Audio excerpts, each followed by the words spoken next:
Ici Londres. Patriotism, at least here in the European Parliament, is the ethic that dare not speak its name. In most nations, certainly until very recently, patriotism was seen as an unalloyed virtue, like courage or kindness or courtesy.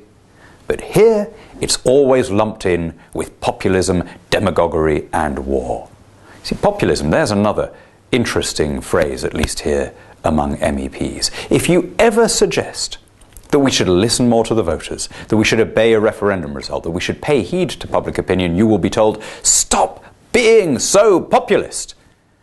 And my response is always to say, what do you mean by populist? If I've understood you correctly, I think you mean a politician listening to his constituents and trying to give effect to their wishes. In my country, we call that democracy. Populism and patriotism. Very important to understand this. Patriotism does not imply that you look down on anyone else's country. It doesn't imply any selfishness. On the contrary, it's what makes us behave unselfishly. It's what makes us recognize an obligation to the people around us. Patriotism is why we pay taxes to support strangers. It's why we accept election results when we voted for the losing party. It's why we obey laws even when we think those laws asinine. It's the basis of the affinity, the common allegiance that makes democracy possible. Take out that sense of common identity, and you're left with a state that has to buy with public money or enforce by force of compulsion what it dare not ask in the name of civic patriotism.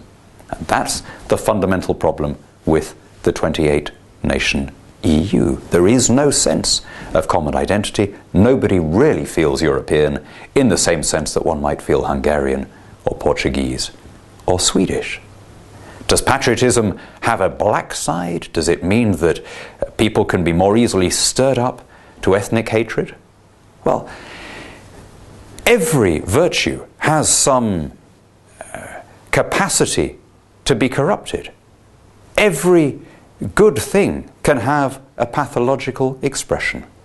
But it's hard to improve on the words of the great poet and theologian G.K. Chesterton.